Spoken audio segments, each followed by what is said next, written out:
Assalamualaikum warahmatullahi wabarakatuh. Alhamdulillahi rabbil alamin. Wassalatu wassalamu ala sayyidil mursalin Sayyidina Muhammadin wa ala alihi wa sahbihi ajma'in. Asyhadu an la ilaha illallah wahdahu la syarika lah. Asyhadu anna Muhammadan abduhu wa rasuluh la nabiyya ba'da, amma ba'du. Rekan-rekan mahasiswa dan mahasiswi yang saya cintai, para pemirsa pada umumnya dari channel YouTube saya yang dimuliakan, marilah pertama-tama kita panjatkan puji dan syukur kepada Allah Subhanahu wa taala yang masih memberikan kesempatan kesehatan pada kita sehingga kita bisa menyelenggarakan apa yang telah kita rencanakan sebelumnya, yaitu memberikan kuliah tema-tema filsafat Islam bagian ketiga pada hari ini, yang akan mengambil tema sebenarnya aliran-aliran atau mazhab dalam filsafat Islam. Ya, ada 4 aliran. Saya tidak tahu, mungkin hanya bisa disampaikan 2 aliran saja dulu. Kemudian nanti minggu depan akan dilanjutkan dengan 2 yang terakhir. Ya, sebenarnya kajian mazhab pemikiran filsafat ini dari sudut pandang filsafat Islam secara keseluruhan merupakan tinjauan historis ya dari filsafat Islam. Jadi tetapi di sini tinjauan historis tidak keseluruhan dari buku saya. Jadi tinjauan historis berupa sajian mazhab-mazhab filsafat Islam itu hanya bagian dari keseluruhan buku saya. Biasanya ada yang pendekatan historis dari awal sampai akhir. Nah, jadi kalau ini tidak ya.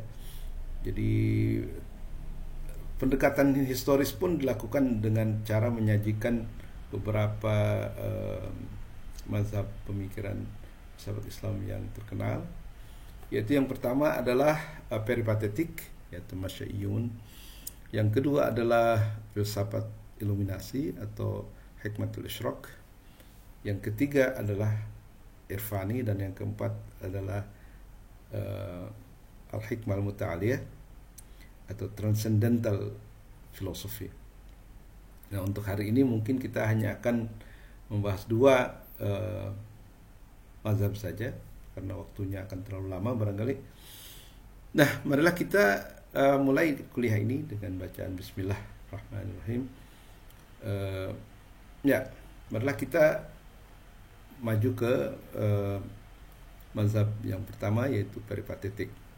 Nah, peripatetik ini dinamakan seperti itu karena dikatakan bahwa Aristoteles kalau mengajar murid-muridnya duduk mungkin di rumput-rumput, sedangkan dia berjalan mengelilingi. Nah, itulah peripatetik ya, di dalam bahasa Arabnya masya'un ya, masya'yun.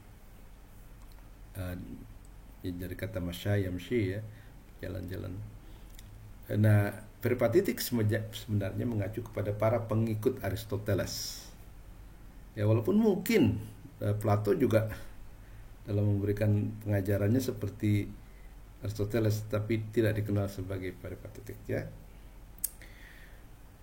Adapun pengaruh dari filsafat peripatetik ini cukup besar ya di kalangan Islam, sehingga kemudian tokoh-tokoh filsafat Islam yang terkenal, Al-Kindi, Al-Farabi, Ibnu Sina, Ibnu Rus, itu digolongkan ke dalam mazhab peripatetik ini.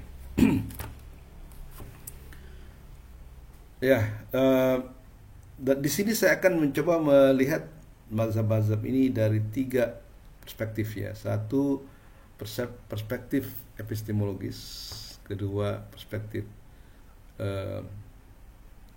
ontologis. Ketiga, perspektif kosmologis. Jadi tidak semua aspek filsafat akan dibahas ya. Jadi nanti saya bandingkan dari 3 perspektif ini untuk keempat mazhab ini, di mana perbedaan yang utama. Ya, mari kita sedikit mengulas tentang apa itu filsafat peripatetik. Filsafat peripatetik sebenarnya juga tidak dikatakan Aristotelian murni ya. karena peripatetik itu juga termasuk pengaruh daripada Neoplatonisme yang didirikan oleh Plotinus. Jadi sebenarnya tidak dalam keadaan Aristotelian murni, ya. Walaupun kemudian ada di bagian akhir Ibn Rus mencoba membersihkan Aristotelianisme itu dari Neoplatonisme, tapi yang banyak berpengaruh, ya, terhadap pemikiran filsafat Islam adalah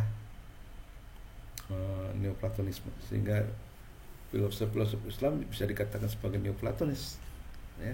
Tetapi tentunya dengan corak keislaman, ya, karena pengaruh dari agama Islam, dari pandangan filsafat, dari pandangan Quran dan hadis barangkali, ya. Nah, mari kita mulai saja dengan teori epistemologis dari peripatetisme ini, ya. Bagi para filosof peripatetik, dari sudut epistemologi yang terpenting adalah akal. Jadi mereka lebih menekankan akal daripada yang lain-lain dalam pembahasan filsafatnya. Ya sebenarnya wajar, ya, kalau seorang filosof menekankan kekuatan akal dari manusia dan menomorduakan yang lain, ya. Misalnya intuisi dan mungkin indera dan sebagainya. Nah, jadi logika memainkan peranan yang penting dan akal juga memainkan peranan yang penting sebagai konsekuensi logis, ya, dari penggunaan akal. Maka metode logis, ya, logika itu sangat penting sekali, yang kemudian disebut burhani.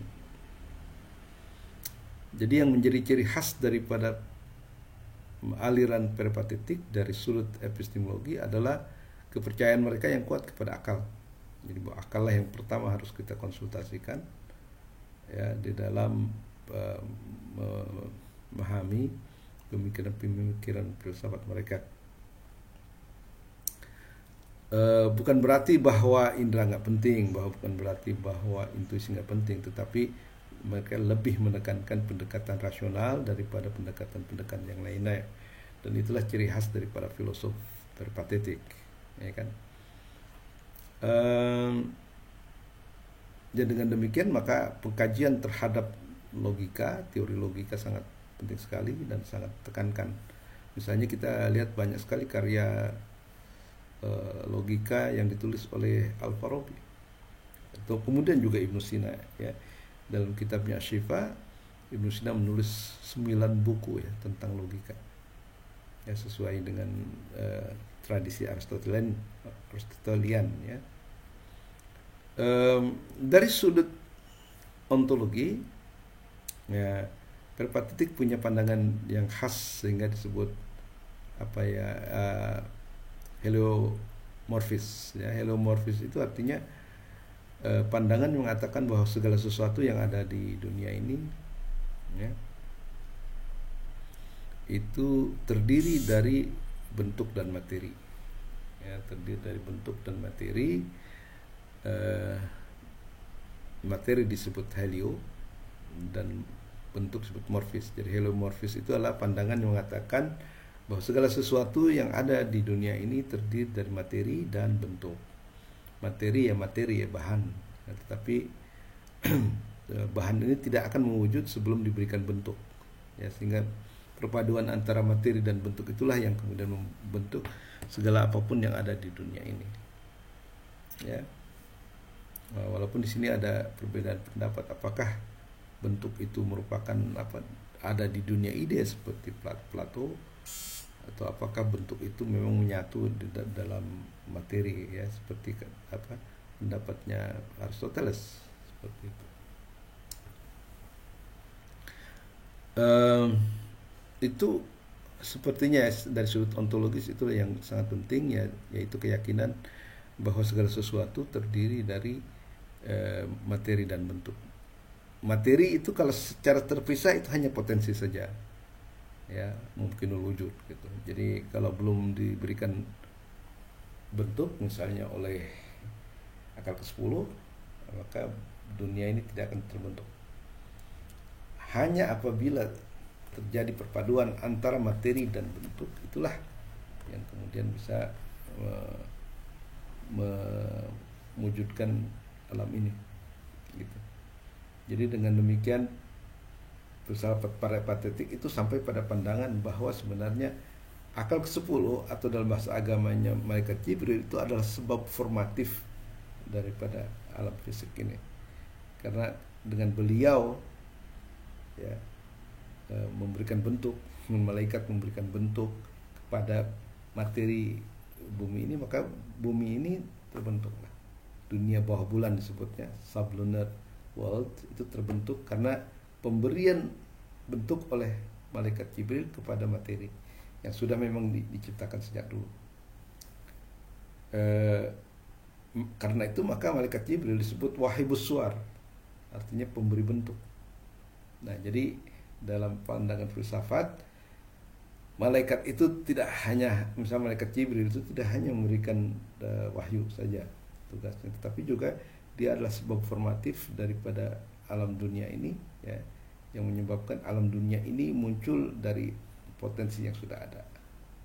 Ya, jadi sangat penting sekali peranan daripada malaikat itu. Tentu saja malaikat juga dipandang oleh filosof parapatetik sebagai sumber pengetahuan yang bisa dikontak, etisol, ya, dengan melalui latihan berpikir dan sebagainya, sehingga dia ketika mencapai akal mustafad dia bisa mengadakan kontak, dan disitulah kemudian malaikat Jibril seperti memberikan ilham kepada mereka, sehingga mereka katakan bahwa sebenarnya sumber ilmu para filosof dan sumber ilmu para nabi itu sama, hanya metodenya yang berbeda. Ya. Oke, kita teruskan. Ciri khas yang ketiga yaitu pada kosmologi, ya. Kosmologi yang khas dari peripatetik adalah adanya teori emanasi, ya. Teori emanasi itu mengatakan bahwa penciptaan alam itu terjadi sebagai konsekuensi logis daripada aktivitas Tuhan. Tuhan digambarkan sebagai akal, dan sebagai akal Tuhan aktivitasnya berpikir. Dan setiap ada yang dipikirkan oleh Tuhan, maka harus ada secara niscaya muncullah sesuatu. Dan sesuatu itu kemudian digambarkan oleh Al-Farabi dan Ibnu Sina misalnya itu sebagai akal. Jadi dari Tuhan muncul akal pertama. Nah, sebagai akal pertama dia juga berpikir, kata Al-Farabi, berpikir tentang Tuhan, maka muncullah akal yang kedua, berpikir tentang dirinya, maka muncullah dari situ langit pertama, ya kan, dan seterusnya. Nah, jadi itu pandangan kosmologi dari kaum peripatetik, ya, yang percaya bahwa penciptaan itu bukan seperti yang kita bayangkan, ya, yaitu misalnya ini ada bahan kemudian dibentuk oleh Tuhan gitu. Bahan ada tapi tidak seperti itu caranya. Jadi penciptaan melalui emanasi seperti dikatakan oleh para filosof adalah penciptaan melalui pemikiran Tuhan. Jadi Tuhan sebagai akal yang berpikir, maka otomatis akan keluar sesuatu yang itu kemudian disebut dengan akal. Jadi akal pertama yang muncul dari Tuhan itu juga berpikir lagi tentang Tuhan dan tentang dirinya. Berpikir tentang Tuhan dan dirinya, maka muncullah akal kedua. Dan berpikir tentang dirinya, maka muncullah langit pertama, misalnya seperti itu. Kemudian akal kedua berpikir tentang Tuhan dan tentang dirinya. Maka dari pemikiran tentang Tuhan, maka muncullah akal yang ketiga, dan berpikir tentang dirinya, maka muncullah mungkin bintang-bintang tetap, ya, fix stars misalnya, dan seterusnya, sehingga terciptalah kemudian macam-macam planet, ya, dari mulai satu kurang tahu persis ininya, ya, mungkin Merkuri, kemudian Venus, mungkin Mars, Jupiter dan sebagainya. Nah, yang terakhir adalah bulan. Nah, dari bulan inilah di mana malaikat dikatakan bersemayam di sana, malaikat Jibril atau akal ke-10, kemudian sebagai Wahibus Suwar, pemberi bentuk, membentuk alam fisik ini yang disebut sublunar world, jadi dunia di bawah bulan. Ya. Ada sedikit perbedaan antara Al-Farabi dan Ibnu Sina dalam hal kerumitan ya. Jadi kalau menurut Al-Farabi misalnya, Tuhan berpikir ya sama dengan Ibnu Sina, berpikir tentang dirinya ya, tentang dirinya karena tidak ada lagi yang lain. Hanya Tuhan saja yang ada satu. Jadi waktu dia berpikir, dia memerlukan objek tapi tidak ada yang lain, maka objeknya adalah dirinya sendiri. Mungkin di sini cikal bakal dari ilmu Khuduri ya, di mana subjek dan objek adalah sama.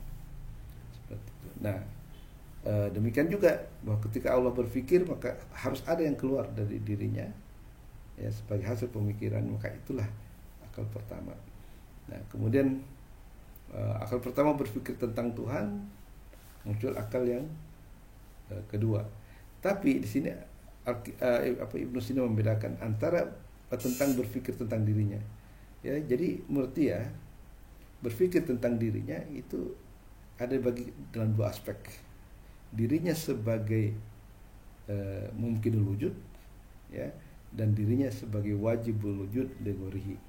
Maksudnya mungkin wujud li zatihi, jadi alam ini dibayangkan oleh Ibnu Sina sebagai sesuatu yang bersifat mungkin, potensial. Mungkin, potensial. Nah, maka di situ muncullah ya pemikiran akal pertama tentang dirinya sebagai mungkin wujud di zati, artinya alam sebagai wujudnya sendiri ya, artinya alam hakikatnya sendiri yaitu sebagai mungkin wujud. Tetapi akal pertama ini juga bisa berpikir tentang dirinya sebagai wajibul wujud, tetapi li ghairihi. Jadi wajibul wujud bukan karena dirinya tapi karena yang lain. Jadi menurut Ibnu Sina yang disebut wajibul wujud itu tidak mesti Tuhan. Yang wajibul wujud adalah wujud yang nyata. Jadi alam yang nyata ini bukan mungkin wujud lagi. Alam yang nyata itu disebut wajibul wujud. Bedanya dengan Tuhan sebagai wajibul wujud, wajibul wujud Tuhan itu bizati. Adanya Tuhan yang niscaya adanya Tuhan itu adalah karena dirinya sendiri. Sedangkan alam ada ya dalam bentuk nyata yang disebut wajibul wujud tapi karena yang lain, yaitu dikarenakan oleh Allah gitu. Ya. Nah, dengan demikian maka misalnya berpikir tentang Tuhan, maka muncul akal kedua berpikir tentang dirinya sebagai mungkin wujud, maka muncullah misalnya materi firmamen, materi langit pertama. Nah, berpikir tentang dirinya sebagai wajibul wujud li ghairihi, muncullah kemudian jiwa. Seterusnya begitu. Jadi akal pertama akal kedua berpikir tentang Tuhan, maka muncullah akal ketiga. Terus yang kedua berpikir tentang dirinya sebagai mungkin wujud, muncullah misalnya tubuh daripada benda-benda tetap, kemudian ada jiwa dari benda-benda tetap. Kemudian akal ketiga juga begitu, berpikir tentang Tuhan, maka muncullah akal yang keempat dan berpikir tentang dirinya sebagai mungkin wujud, muncullah misalnya katakanlah jiwa dari Jupiter, tubuh dari Jupiter, berpikir tentang dirinya sebagai wajibul wujud li ghairihi, maka muncullah misalnya jiwa daripada Jupiter, Saturnus dan sebagainya, dan berakhir pada akal ke-10 di mana tidak ada lagi muncul akal-akal imaterial ya, tetapi dari akal ke-10 muncullah akal manusia. Jadi akal manusia berasal dari akal ke-10 tersebut. Maka manusia mengandung unsur-unsur malaikat lah istilahnya gitu ya. Jadi malakuti itu ada di dalam diri manusia dalam bentuk akal. Jadi akal itu sebenarnya bersifat spiritual dan berasal dari dunia malaikat. Nah, seperti itu ya. Jadi itulah kira-kira garis besar daripada ciri khas daripada mazhab paripathitik ya. Yang pertama adalah secara epistemologi dari sudut pandang ilmu pengetahuan, mereka lebih menekankan kekuatan akal daripada yang lain ya. Sehingga metode demonstratif, metode logis itu menjadi sangat penting bagi mereka. Tidak terlalu menekankan pentingnya intuisi misalnya ya. Nah, nanti kita akan bandingkan apa bedanya pendekatan rasional ala peripatetik dan pendekatan intuisi ala Suhrawardi sebagai Syekhul Ishraq, ya, jadi pendiri dari mazhab iluminasionis. Nah, dengan demikian maka kita akan beralih kepada mazhab yang kedua yang disebut dengan Ishraqi, atau Hikmatul Ishraq. Hikmatul Ishraq ini didirikan setelah serangan Al-Ghazali kepada filsafat. Jadi tidak benar tuh orang yang mengatakan bahwa setelah filsafat diserang oleh Al-Ghazali kemudian hancur, apalagi setelah ke tangan Ibn Rus, kemudian setelah menunaikan tugasnya sebagai jembatan antara Yunani kuno dan Eropa modern, maka kemudian seolah-olah filsafat Islam berhenti berfungsi. Nah, di dunia Timur sendiri, ya terutama di dunia Iran, ya filsafat terus berkembang. Nah, jadi muncullah seorang tokoh yang bernama Syihabuddin Yahya Suhrawardi, ya, yang disebut Al-Maktul, mendirikan mazhab baru. Ya, beliau meninggal 1291, ya, dan meninggalnya dibunuh, ya, karena dia difitnah oleh ulama-ulama fanatik sebagai orang yang membawa ajaran sesat seperti itu. Kemudian diajukan kepada gubernur tidak sanggup, diajukan kepada khalifah yang pada saat itu berkuasa, yaitu Sultan Salahuddin Al-Ayyubi. Karena di permintaan daripada ulama Syria yang diperlukan dukungannya, maka kemudian permintaan mereka diluluskan dan Suhrawardi dihukum mati. Katanya sih dibiarkan di satu tempat kelaparan sampai meninggal. Oke, nah sekarang apa perbedaan yang mendasar antara filsafat peripatetik Islam yang tokoh-tokohnya adalah Al-Kindi, Al-Farabi, Ibnu Sina, dan Ibn Rus dengan pandangan Ishraqi, ya, yang muncul pada ujung abad ke-12, ya, sedangkan Ibnu Sina aja abad ke-11 awal, Al-Ghazali abad ke-12, dan Suhrawardi itu meninggal tahun 1291, jadi ujung daripada abad ke-13, ya. Secara epistemologis, perbedaan antara Hikmatul Ishraq atau filsafat iluminasi dengan peripatetik adalah pada penekanan mereka terhadap apa yang perlu digunakan, akal sajakah, intuisi sajakah, atau gabungan keduanya. Menurut Suhrawardi, selain akal, manusia mempunyai intuisi atau hati. Dan bahkan menurut dia, pengetahuan yang otentik itu bukan diperoleh oleh akal, tapi diperoleh melalui intuisi, melalui pengalaman mistik. Ya.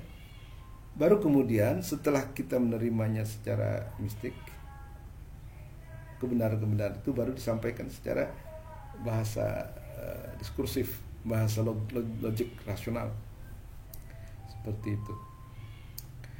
Nah, sehingga kemudian dia mengatakan bahwa kedua-duanya kita perlukan, ya. Untuk memperoleh pengetahuan yang otentik, kita memerlukan hati dengan pengalaman intuitif, pengalaman mistikal. Nah, tapi setelah kita memahami pengalaman itu, maka kita harus mengungkapkannya di dalam bahasa yang rasional, yang diskursif, bahsi. Ya, tadi kan zauki, ya. Zauki itu kita merasakan, jadi dalam pengalaman mistik itu kita merasakan kehadiran Tuhan dan bisa memahami kebenaran dengan baik. Tetapi tidak berhenti sampai di situ saja. Nah, itu harus diungkapkan, ya, kebenaran itu dalam bahasa-bahasa yang bisa dipahami. Nah, disitulah saya melihat bahwa Suhrawardi mencoba menggabungkan antara intuisi dan akal. Nah, karena itu maka dia melakukan kritik terhadap pemikir-pemikir sebelumnya. Jadi dia mengatakan bahwa ada di karangan umat Islam, ya, pencari ilmu yang masuk ke dalam golongan yang pertama yaitu para filosof ya. Nah, para filosof dikatakan unggul di bidang rasionalisme, ya, menggunakan akal semaksimal mungkin. Tetapi karena mereka tidak memiliki pengalaman mistik, maka pengetahuan mereka itu adalah didasarkan pada otoritas para filosof sebelumnya. Jadi mereka lebih banyak membaca buku para filosof, menganalisanya dengan baik dan rasional dan kritis, ya. Tetapi mereka sendiri tidak pernah mencapai pengetahuan yang otentik, artinya pengetahuan yang murni dari sumbernya. Itu kritik Surawardi terhadap para filosof. Tapi dia juga mengkritik para sufi yang memiliki pengalaman intuitif, pengalaman mistik yang tinggi. Sayangnya itu tidak dibarengi dengan kemampuan untuk membahasakannya, kebenaran yang dicapai melalui pengalaman mistik itu dalam bahasa yang logik, rasional, ya, yang burhani dan sebagainya. Ya. Nah, jadi dia mengkritik orang yang hanya menggunakan akal, dan dia juga mengkritik orang yang menggunakan hanya intuisi saja. Karena kalau tidak ada kemampuan untuk membahasakannya dalam bahasa filsafat yang rasional dan logis itu, maka kemudian mereka cenderung untuk melakukan ungkapan-ungkapan yang aneh yang disebut syatohat, ya. Misalnya Al-Halaj mengatakan ana al-haq, aku adalah Tuhan. Abu Yazid Al-Bustami mengatakan subhani, maha suci aku, gitu. Nah, ini akibat dari ketidakmampuan mereka membahasakan dalam bahasa filsafat. Jadi menurut Surawardi bahwa pendekatan yang lebih baik adalah pendekatan sofistik, tapi kemudian dikolaborasikan dengan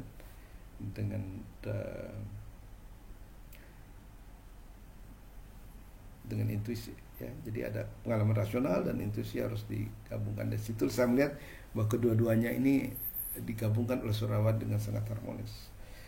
Nah, perbedaan yang mendasar antara pendekatan rasional terhadap kebenaran dan pendekatan intuitif adalah pada kenyataan bahwa hanya pengetahuan intuitif yang bisa menyentuh inti daripada objek itu. Ya, jadi memahami objek dengan sangat akrab, ya. Bahkan boleh dikatakan sempurna, ya. Yaitu dengan melalui apa yang disebut dengan ilmu huduri.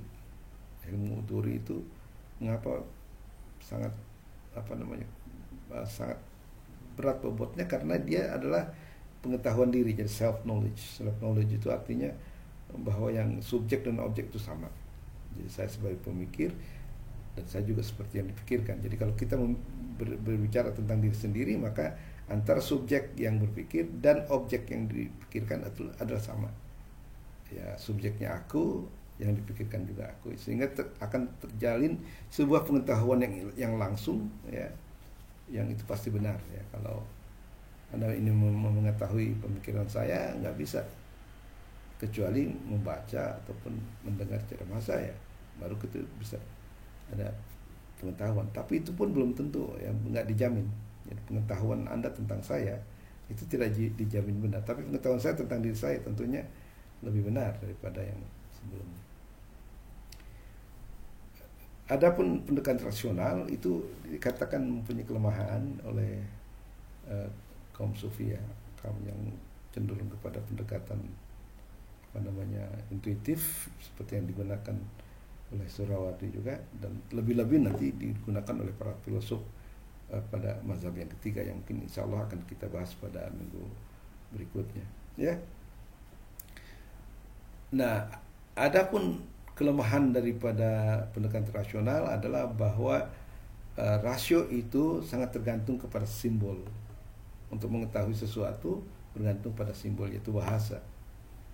Jadi kalau kita bisa misalnya bicara tentang komputer, itu tidak langsung ke komputernya, tapi pada pengetahuan. Jadi kita membaca tentang komputer tapi nggak ada komputer.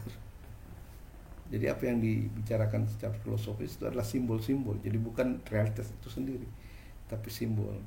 Jadi ketergantungan akal pada simbol. Misalnya simbol itu bisa dalam bentuk kata, dalam bentuk formula dan sebagainya, ya. Tetapi itu bukan bendanya sendiri. Nah, misalnya kalau kita ambil Jalaluddin Rumi lagi lah, ya. Bisakah kita memetik mawar dari MAWA, atau memetik bunga apel aja dari huruf, nggak bisa. Jadi kalau mau memetik mawar ya harus kita langsung ke kebun mawar ya kan, kemudian menciumnya, memetiknya dan sebagainya. Nah, mungkin akan merasakan kesakitan karena tertusuk duri. Nah, itu pengetahuan yang ibaratkan itu pengetahuan intuitif. Tapi kalau pengetahuan rasional itu hanya baca buku tentang mawar.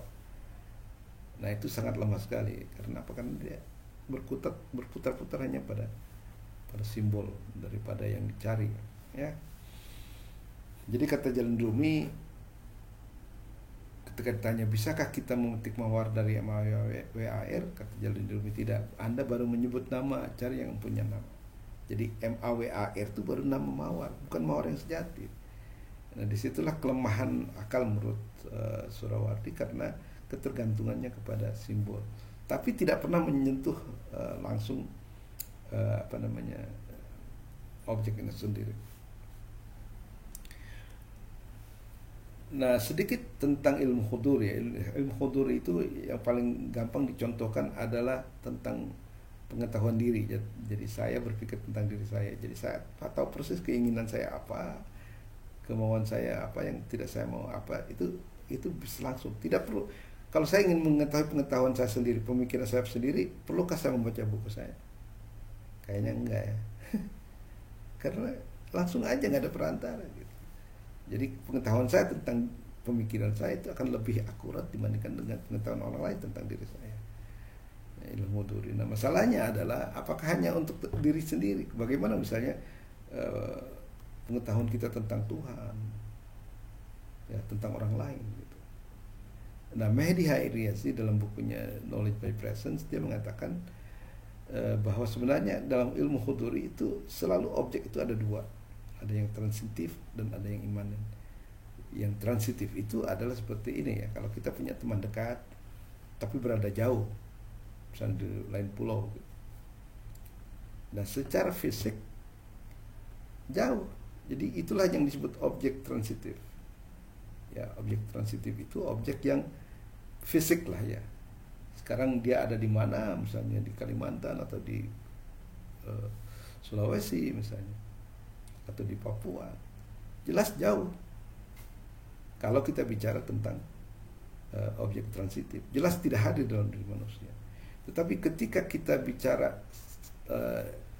orang itu gitu sebagai objek ilmu huduri, maka kita merasakan bahwa dia itu sangat dekat. Kalau kita mencintai seseorang, dia itu sangat dekat dalam hati kita. Ya. Ada istilah jauh di mata, dekat di hati.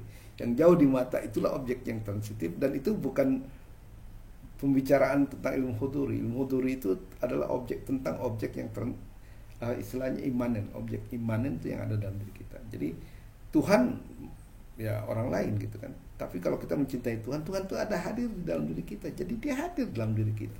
Jadi objeknya itu tidak dijauh, tapi objeknya ada dalam diri kita. Nah, itulah yang disebut ilmu huduri. Adapun ilmu husuli, lawannya adalah pengetahuan yang diperoleh melalui perantara, melalui kata-kata, melalui konsep, melalui apalah gambar dan sebagainya, tapi tidak menyentuh secara langsung. Nah, itu mungkin sedikit tentang itu ya. Kemudian dari sudut ontologis, filsafat wujudnya, Isroki percaya bahwa sebenarnya sesuatu itu terdiri dari cahaya dan kegelapan. Jadi bukan materi dan bentuk, tapi cahaya dan kegelapan. Jadi segala sesuatu itu adalah terdiri dari cahaya dan kegelapan, kecuali Tuhan barangkali. Tuhan itu cahaya murni gitu. Nah, jadi segala sesuatu terdiri dari cahaya dan kegelapan. Makin jauh dari Tuhan, makin gelap. Karena apa? Karena menurut dia sebenarnya antara lapisan-lapisan cahaya itu tuh ada barzakh. Barzakh itu apa ya? Kalau gambarannya seperti kaca riben ya. Kalau kita punya mobil supaya tidak panas kan dipasang tuh kaca apa ya, untuk shade gitu kan. Nah, tapi bayangkan itu berlapis-lapis sampai jutaan gitu, sehingga kemudian cahaya matahari yang masuk ke situ itu lama-lama akan redup sehingga bendanya digelap. Itulah dunia fisik. Jadi dunia fisik itu adalah yang mungkin takaran cahayanya sangat sedikit ya. Tapi bukan berarti nggak ada cahaya, ada, tapi sangat sedikit. Dan dunia fisik ini pun sebenarnya cahayanya juga berbeda-beda. Misalnya batu ya, batu aja ada yang bisa tembus pandang, tapi kalau tanah biasanya nggak tembus pandang. Nah, tanah ini mungkin sedikit sekali cahaya unsur cahayanya. Tapi kalau misal kita bicara tentang air misalnya, ya, bicara tentang air. Nah, air itu mungkin menerima cahaya lebih banyak sehingga dia bisa tembus pandang gitu. Nah, udara apalagi gitu, sehingga seolah-olah tidak ada udara dapat kita karena apa, halusnya dan sebagainya. Jadi masing-masing mempunyai proporsi cahaya yang berbeda-beda. Tapi kata dia, cahaya itu sebenarnya dari sudut kecahayaannya satu saja. Jadi yang membedakan antara satu cahaya dengan cahaya yang lain itu adalah intensitasnya. Jadi cahaya itu punya intensitas, punya panjang gelombang, punya frekuensi dan sebagainya. Itulah yang membedakan satu cahaya dengan cahaya yang lain, tapi bukan kecahayaannya. Jadi cahayanya tetap satu saja dari Tuhan sampai cahaya yang kita terima di bumi ini gitu. Ya, dan ketika tanya apa itu cahaya, ya cahaya itu tidak bisa didefinisikan. Nah, karena apa? Karena cahaya itu adalah sesuatu yang terang, dan definisi diperlukan untuk menerangkan yang gelap. Nah, sedangkan cahaya sudah terang sendiri, jadi tidak bisa didefinisikan. Nah, yang lain perlu definisi karena perlu cahaya. Seperti itu. Tuhan disebut dengan cahaya dari segala cahaya, Nurul Anwar. Cahaya dari segala cahaya, Nurul Anwar. Dan dari Tuhan kemudian muncullah cahaya pertama, ya, An-Nur Al-Aqrab, dan terus cahaya-cahaya yang berikutnya sampai kemudian mencapai bumi. Jadi masih seperti ajaran emanasi sebenarnya. Tetapi bedanya dengan peripatetik, kalau Surawardi itu cahaya itu ada yang vertikal, ada yang horizontal.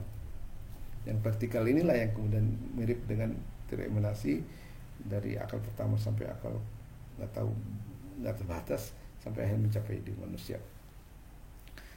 Nah, adapun yang horizontal, vertikal, ya horizontal itu adalah misalnya cahaya yang Al-Anwar An-Naw'iyah misalnya, itu seperti tipe ideal ya. Itu dia kan Surawardi itu pengikut Plato, jadi percaya bahwa sebenarnya ada di dunia yang spiritual itu ada tipe prototip dari semua yang ada di bumi. Jadi ada di alam idenya itu, maksud manusia sudah ada sebagai idenya, dan itulah manusia yang sebenarnya. Kita ini manusia bayangan saja gitu. Nah, seperti itu. Jadi itu ada cahaya-cahaya spesies ya, yang menjadi contoh menjadi prototip dari semua benda-benda yang ada di alam ini ya, yang disebut dengan Arbabul Asnam.